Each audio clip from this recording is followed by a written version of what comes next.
So just a quick show of hands. Like raise your hand if you've used Kubernetes before. OK, that's like more than half. Cool. Raise your hand if you've used Prometheus before. Cool. Raise your hand if you've used a service mesh like Linkerd or Istio. Wow, OK, that's more than I expected. Right on. Cool. So we're mostly going to focus on Linkerd, like I said, but given this is the Selenium meetup, I was talking to Adam a little earlier about, like, where does this kind of technology apply in a world where you're doing, like, front-end testing or something like that? And I think we're going to be able to touch on that in a little bit. Are we good? OK, cool. So kind of thinking about, like, the canonical use case of, like, hey, my website's broken.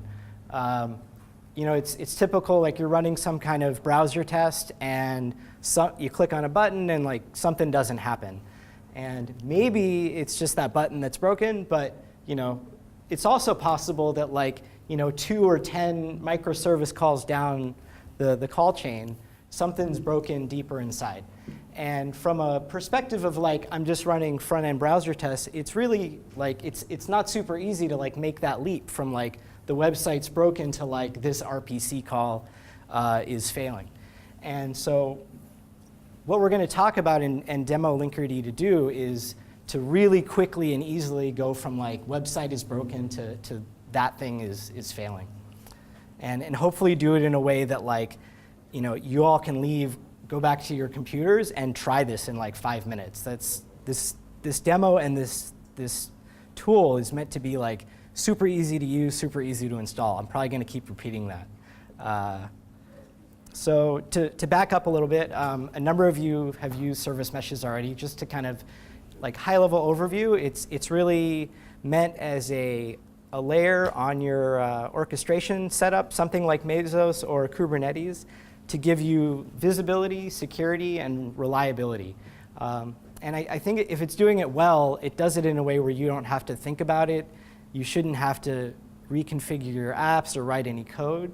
It should just kind of work out of the box without any config. And we've tried really hard with Linkerd to build a tool that does that. So a little bit more detail about what usually goes into a service mesh. It's usually 2 components, the control plane and a data plane. Data plane is your hot path. It's where all of the calls between all of your services are happening.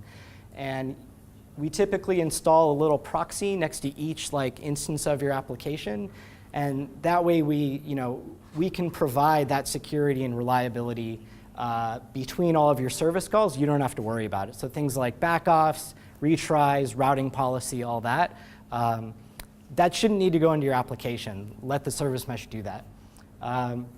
And the way you would manage and administer all of this data plane proxies is through a control plane, which is often a CLI or a dashboard, maybe some telemetry information that is kind of like your view into all of your microservices. So tonight I'll be using like a CLI from the control plane to kind of look at data from here. And I should say like most of this talk is focused on like the debugging side and like the telemetry collection side of what a service mesh and what Linkerd can provide.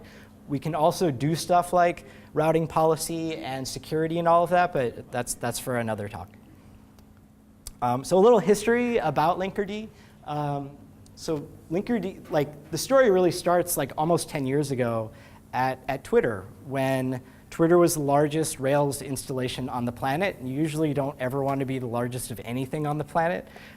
It was crashing like every single day, and we were furiously decomposing that monolithic Rails app into a bunch of microservices. And we were porting Ruby into Scala.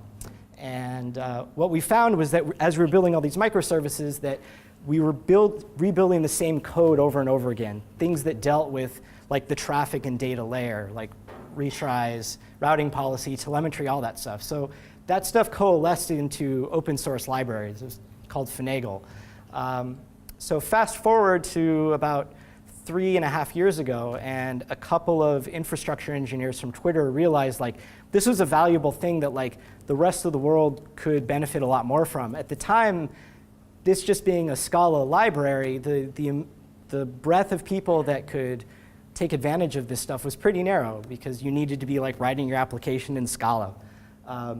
So they left Twitter to found Buoyant, which is the company I work at, and slowly kind of started pulling people over from Twitter to work on Linkerd. And what that really did was it took these really nice libraries and wrapped them up into a process so that whatever language you're in, whatever platform you're on, you could take advantage of these really nice like traffic management libraries. Fast forward another year or two, and we found that while this Scala like proxy was quite useful and widely deployed, the world was moving to running lots more little tiny containers everywhere. And trying to put a proxy that's a JVM that's taking up 100 or 300 megabytes next to your 10 megabyte Go application is not really acceptable. So we took a step back and we said, well, if we were building it from the ground up, what would we do? And that's where we landed on our next generation of Linkerd. So I should say this was Linkerd 1, and this is Linkerd 2, which is out now in general release as of a month or two ago. We decided to split the data plane and the control plane into pretty separate, they're really separate code bases, but they work together. The data plane's in Rust, so it gives us native performance and like correctness and reliability. And then we didn't need quite that same performance in the control plane. And given that everybody was kind of moving towards Kubernetes, we made the decision to have Linkerd 2 run strictly in Kubernetes.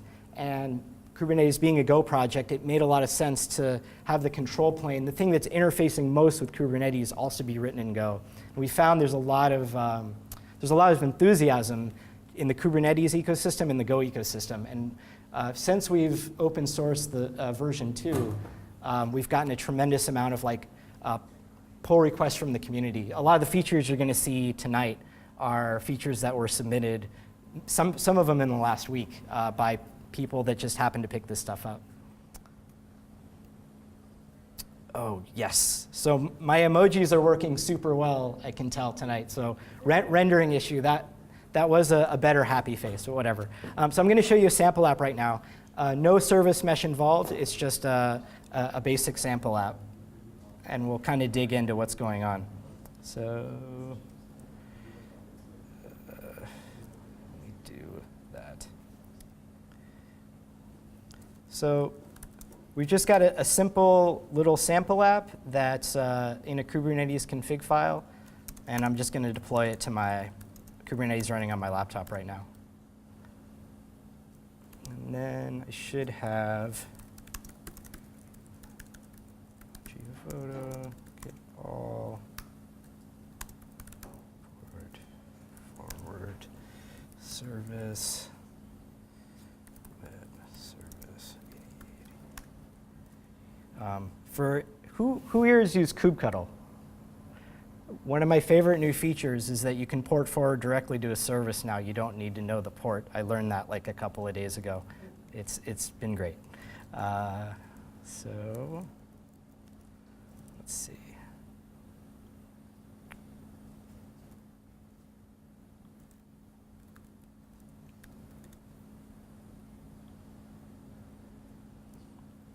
OK, so here's our sample app. It's pretty simple. It's got 3 microservices in it. There's like a web app service on the front end calling a couple of back end services.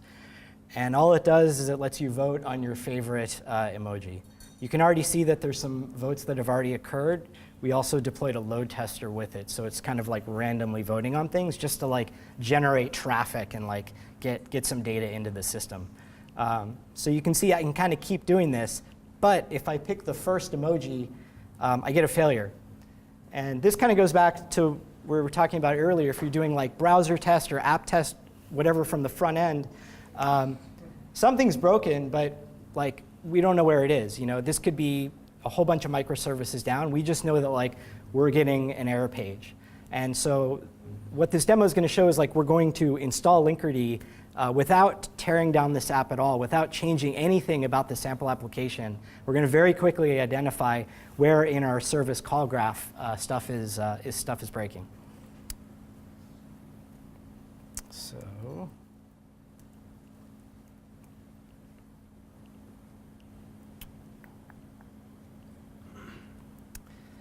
just as a quick spoiler, because it's less important that like we discover where the bug is because we already know where it is, but just to give everybody the context about what's going on, the bug that we were just seeing, we were hitting the web service from our browser, and we were seeing that things were wrong, but what's really going on is there's an RPC call down here that's failing.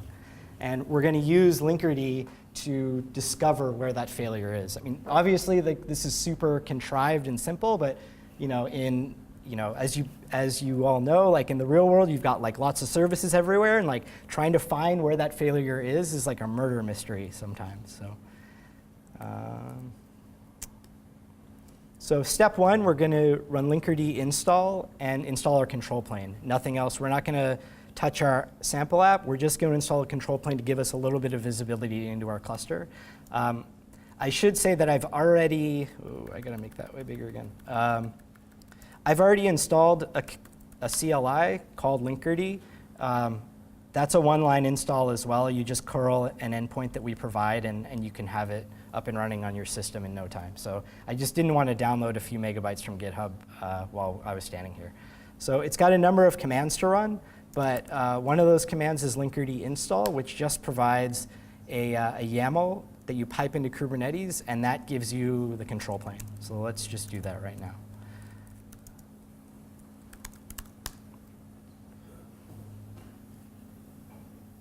So that's everything that is included. If you want to see everything involved, it all goes into a namespace called Linkerd. And you can see that we've got 4 different pods running.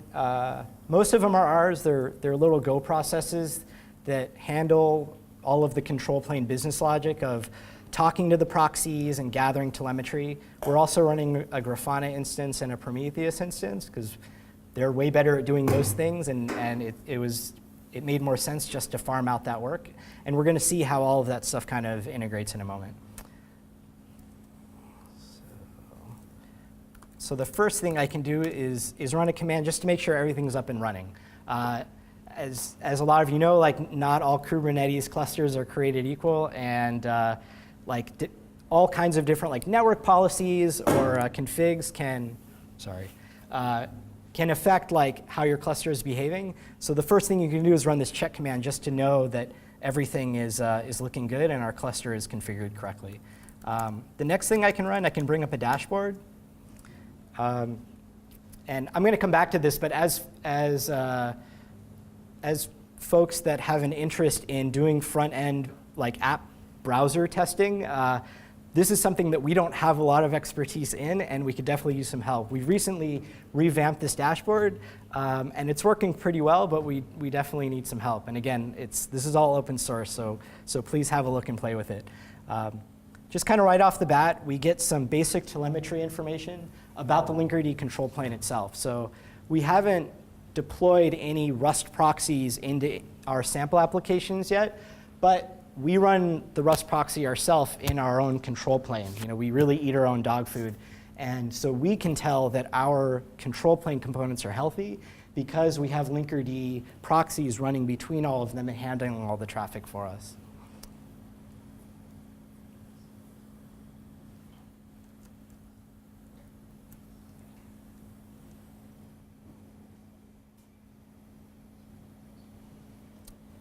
So a little bit more detail on what the architecture of the thing we just deployed is. So we just deployed the top half of this, the control plane. And the things we're most concerned with right now, we're looking at stuff through the web dashboard. We're using that Linkerd CLI, and we're talking to a public API. And this is everything that's deployed in our Kubernetes cluster. The blue lines are highlighted, showing you where kind of the telemetry data flows. That's the tooling we're going to use to discover like where are things broken in our app. So kind of where the magic happens is the Prometheus cluster that we deployed is pre-configured to collect from every Rust proxy that's running in the cluster.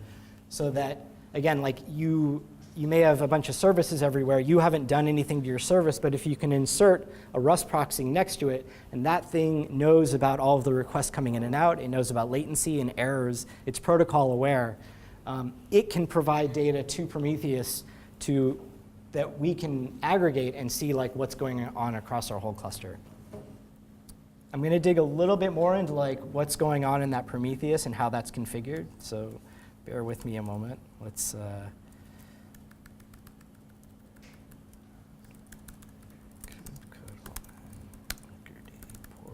I'm going to open up a port forward into Prometheus. And we can kind of look at how that instance is configured.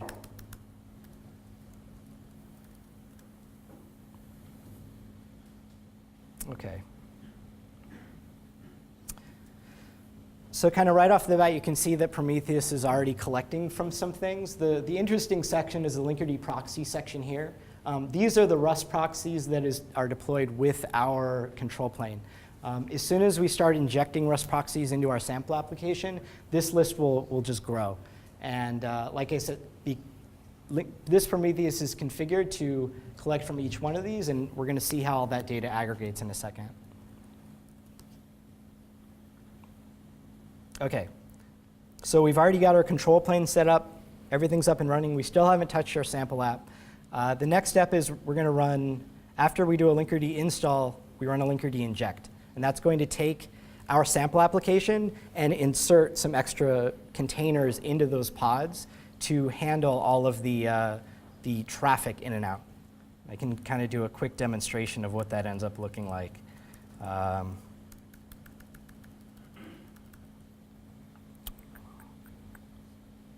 OK, so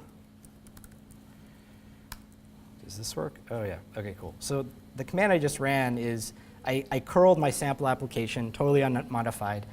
I also curled it and piped it through our Linkerd inject command.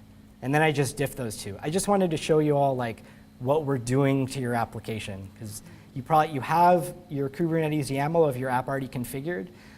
We're not changing anything about your app, but we are adding a container into it. And that's what this is.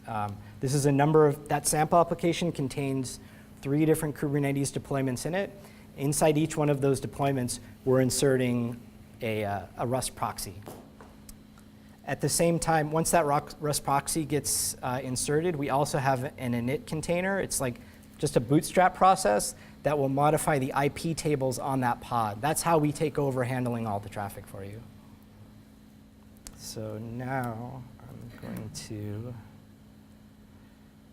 So again, going back to, this is our sample application unmodified.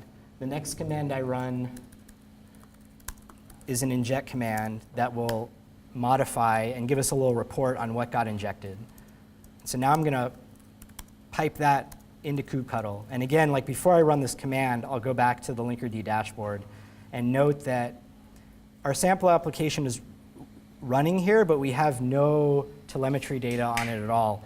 Linkerd knows it's there because it's talking to Kubernetes, but we have no statistics about it, no telemetry. So now I'm going to run this.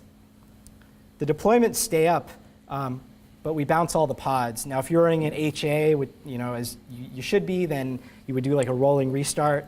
But for the most part, like the app probably won't go down. It's still running. And you'll see that the older pods are going away, and the newer pods are starting to pop up. And we've already got a little indicator in our UI in the upper right that says meshed. The control plane already sees that those Linkerd Rust proxies are injected into this sample application. I think if we wait like another minute or two, I'm just going to entertain you by clicking on emojis. But you can see everything's still working. All those apps are working. It's still failing in the same way, but all the behavior is unchanged. So right off the bat, we've got telemetry data for our services. So if you take nothing else away from this whole talk, like we didn't change anything about our application. We ran like 2 commands, install and inject, and we have like request level information between all of our microservices. And what you kind of zero in on, if you know like the topology of how your application's built, we know that we have like a front end like app service, like a web service that's calling into 2 back end services. And we can see that front end service is getting like 90% success rate.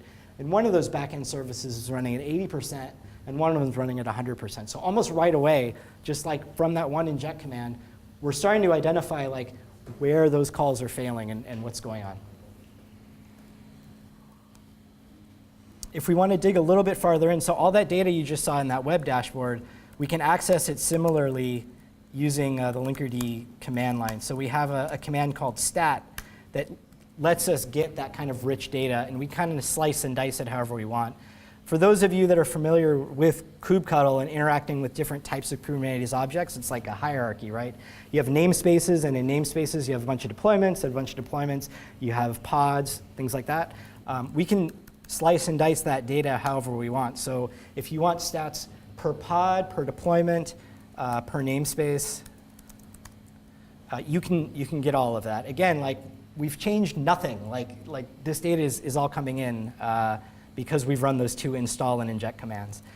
If you needed to script this, somebody in the community just added this like a week ago. They added like a JSON flag, and now you can like run the command and output it in JSON. Pretty similar to how kubectl works, but it's been pretty handy. So, all right. So, as a little more detail on what else we provide, so I mentioned we're running a Grafana container as well.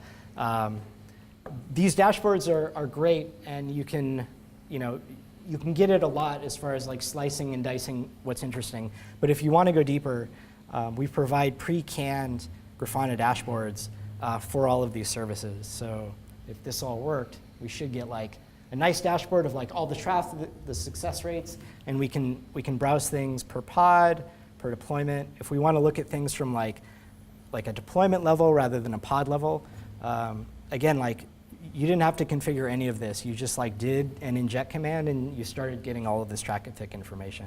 So if we recall, the voting service is what was busted. So I bet if we look at that, we should see, yep, here's our success rate, and it's floating between like 70 and 90%.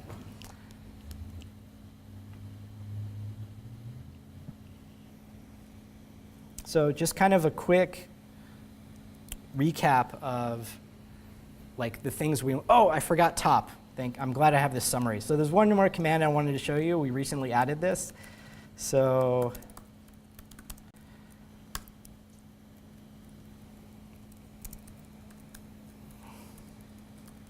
stat's really nice to give like a quick snapshot of like what's the current state of things.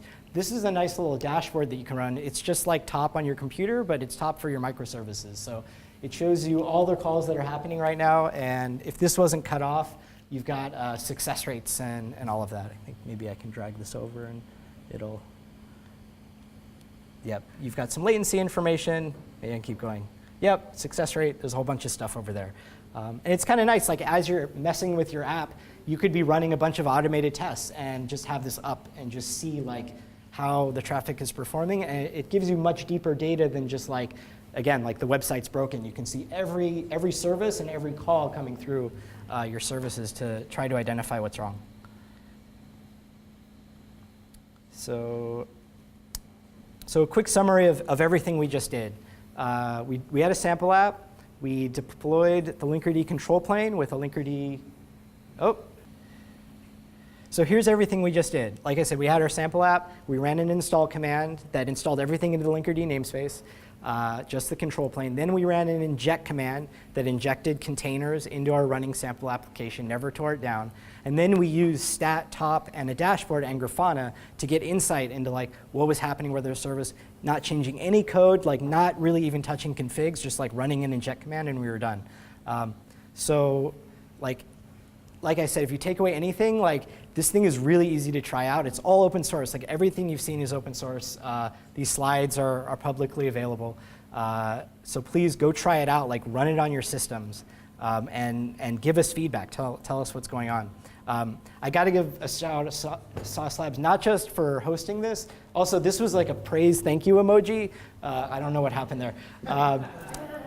But like, they've set us up with an awesome like open source cluster and given us like compute resources to be able to test a lot of this stuff. That dashboard that you saw, like I said, we have some amount of testing on it, but not a lot. That's not really our area of expertise. So if you folks have ideas on how to participate and help us, like It's all open source. Just play with us and tell us what you think about it. And just to give like a quick rundown of like some resources to hit, these slides are available at bit.ly/linkerd/. There's a Katacoda environment that you can just try this out without even installing anything on your laptop. That emoji was supposed to be money bags. If you go to bit.ly/Linkerd user study and you're selected, we will give you a $50 Amazon gift card for telling us about Linkerd. Like I said, go to the Linkerd GitHub org.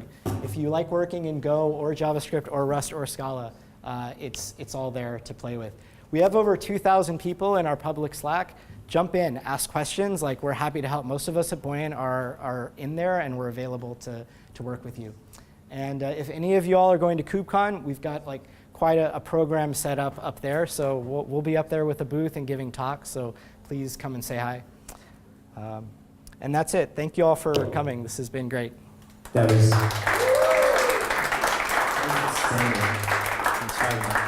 I want to give a little bump to KubeCon. That was actually the best technical conference I've ever been to in my entire life, and I've been doing this for 20 years. So it's true. Please go see them. They're super friendly. Questions, guys? Will you take questions? Yeah, absolutely. Ask whatever. Happy to hack on something or answer whatever you have. I mean, yeah, you've been drinking from the fire hose, but. Istio versus Linkerd. Yes, good question. Let's do this. So we're trying to solve similar problems for sure, like reliability, security, observability. I think we take two fundamentally different approaches. Our goal with Linkerd 2 is to be super lightweight, super zero config, like simple. You can install it when you need it. You can remove it if you don't want. Doesn't affect your app at all. Istio is kind of a bigger, like all or nothing thing. It's a lot more code. It's a lot more containers, and you kind of need to like do more as far as architecting your system to run with Istio. They have a lot of awesome features, but our take on it is that we think we can win with like a simpler, easier tooling. And we can compete on features, but in a very targeted way. We're very deliberately releasing Linkerd with smaller feature sets and then growing that like kind of feature by feature rather than trying to like release this very large system. So, but very, very fair question. Yeah, it was a follow-up, I guess. There's Istio CNI nowadays coming out, right? I don't know if you've been following it. Any plans to do something like that to deal with the admin permissions for the containers that are injected? You said Istio CNI or? Yeah, they were moving the IP table setup all the way out of the, I guess the user length, if you will. Yeah. So we have on our roadmap some like general security and policy stuff. I don't have like hard features on when we would work on that. But please go to our website and file GitHub issues against our repo if you're interested in things. I mean it. In addition to Slack and GitHub, we also have a discourse instance where people can ask whatever questions they want. So we're very open to that. Like we put a lot of weight into what the community is asking for. Cool. I have a question. Yeah. Great talk. Thank you. So my question is, what protocols are essentially supported by this service mesh out of the box when you do injection? Yeah. Or is that a list of it? That's a great question. So no matter what, we fall back to TCP if we don't recognize the protocol. So we will detect HTTP 1.1.1, HTTP 2, and we'll do some stuff with gRPC. So if we know it's one of those, we will route and give you like protocol-specific telemetry information on it, like error codes and things like that. But if it's something like a stateful connection, like MySQL or something, it's a protocol that we don't recognize, then we will fall back to a generic TCP proxy. And I should have brought up, I can show you if we have some minutes, but those Grafana dashboards also have kind of hidden farther down TCP-specific graphs. So even if we're not getting like request level information, like success rate, you can see like how much TCP data is flowing from pod to pod. And the second question, the way the proxy, the Linkerd proxy slots itself into, you know, the service-to-service communication. I know it's using IP tables or something, but like, if I were to try to hit the service outside of that, is there a way is there a way for me to replicate, like to essentially, you know, to hit the endpoint as if I would hit Linkerd without having to think about it? Yeah, so This might be a little bit too much of a specific no, question. we provide a lot of configuration around that. So by default, we just kind of take over all traffic. But that inject command that I ran and that install command, they have like pretty broad configurations that are available where you can select certain ports whether or not you want Linkerd to manage those. So if there's like, maybe there's an administrative port that you don't want routed via the service mesh that like you needed a direct line into, you can do that with like a slight modification to the inject command. Okay, cool. Anybody else? Do you have a service gateway resource or something, you know, similar? Like an ingress or? Basically, yeah, an ingress that is Linkerd. We're working on that. So Linkerd 1 has an ingress, and that's on the list of features we'd like to build.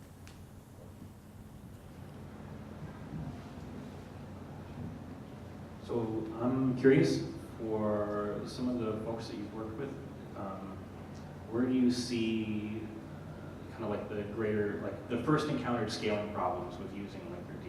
Like, is it like do they send a bunch of data to the Grafana dashboard and it blows up, or like what rough edges do people tend to hit first? Yeah. I think one of the ones we're working on right now is there's a cardinality problem in Prometheus. We're gathering really rich data around what pods are calling what pods, what paths, what URLs are being used. And that combinatorial explosion can totally blow up Prometheus. So we have a feature, there's a PR up for it right now. It should hit master within a week or so.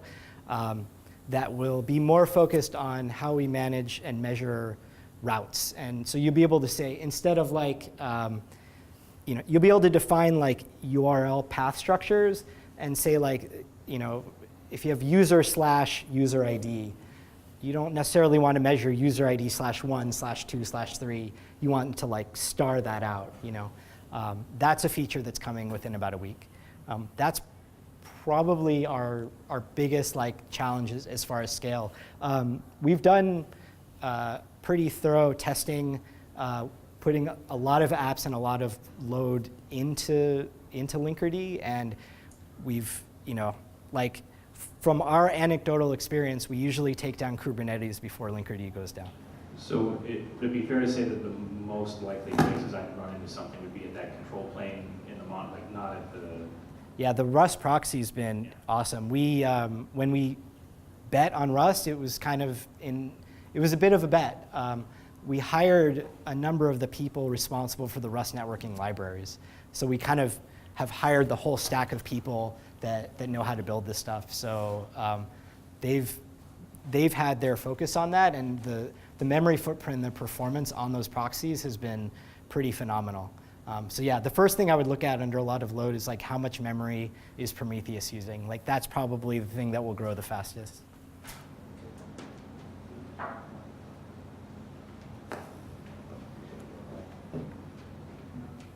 So can you talk a little bit about your guys' roadmap for the next quarter, maybe? Like, is that okay to ask? Sure.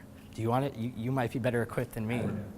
I also don't want to put anybody on the spot. No, it's fine. Well, I don't have like the hard prioritized list, but I can tell you the things that we're thinking about are that routing policy stuff I alluded to a few minutes ago, as far as like being able to define for this route in my network, what's the retry policy, what's the timeout, that kind of thing. We're very keen on getting that in. We also want kind of security out of the box. We have some limited TLS functionality in there, but there's a lot more that we want to build out in that area. So those are, I think, kind of the biggest ones that come to mind right now. Very compelling. Yeah. What else, guys? I can add one thing to that. So like you said, it's super important to us what's happening out there in the world. So a lot of people are looking at Linkerd 1, Linkerd 2, Istio, all these, the different options for ingress, and we're having conversations with companies all the time, basically every day, and it weighs a lot what companies want next. So right now we know that circuit breaking and timeouts are really important. Retries are coming probably in the next month and a half, and then there's a whole list of endless amounts of features that we could probably try to build to check the boxes with Istio, but the point is that we don't want to add a lot of latency to your requests. We want to do everything in a sort of very maintainable, lightweight way. And we also want to hear from people what they actually use. So if you throw up a list of checkboxes with Istio, that actually doesn't mean a lot to us because we want to know how you're using stuff and why you want it. And that's what we want to hear from the community. So we have a rough idea of what order we want to build these reliability features in, but we really want to hear from people. So please put up issues or talk to us on Slack or whatever it is. And actually, thinking back to your question about like performance and where Linkerd could be affected, we learned this a lot with the first version of Linkerd that, we're introducing a network hop, and that just seems counterintuitive. Like that's going to slow things down. We found though in our testing with intelligent latency-based load balancing on the client side, we can make your overall request latency faster because you have that little proxy is making intelligent decisions over which services it's calling, like which ones are fast and which ones are slow. So even though you're adding a little network hop there, in aggregate we're decreasing, especially like your P90s and your P99s. We can get those way down for you. There's a blog post on the Linkerd blog called Making Things Faster by Adding Steps. So check it out. What else, guys? Any other questions? Why write your own proxy in Rust versus Envoy? Good question. We talked about exactly that maybe a year or so ago. A couple of reasons. Coming from Scala, we were kind of intrigued by the correctness of a language, and with something like Rust, you're less likely to. There's a certain class of security issues like heartbleed that you don't have to concern yourself with.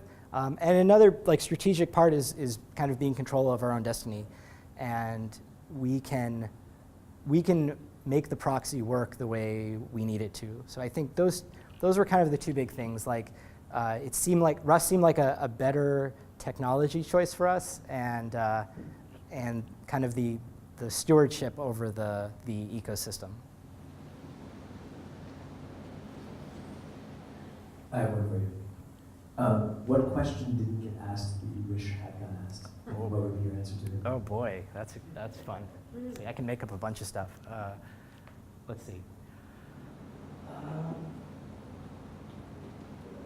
So part of kind of rebuilding the world between Linkerd 1 and Linkerd 2, like I kind of alluded to, running a JVM everywhere is expensive. But the other big lesson we learned was complexity in configuration. And Linkerd 1 was very successful, and it still is, and it runs everywhere. But it's pretty involved to configure. There's no way I could do a demo like this with Linkerd 1. It would start by writing a 200-line YAML file that's way more esoteric than Kubernetes. It's almost its own DSL. And again, it's super flexible, super powerful. But that was a really good lesson that we took to heart in building Linkerd 2. You'll see in the Linkerd Slack, if you hop in, a lot of the support is around configuring Linkerd 1. And so we wanted to kind of eliminate that class of issue with Linkerd 2. But thanks for the question. That was That's a great question. Yeah. That's a good answer. Anybody else? No? I want to thank you for that awesome presentation and the very good Q&A, and thank you for your Thank you generosity. guys all for coming. This is Yeah, great. that was Thank you for really setting this up. That was awesome. Absolutely. Cheers.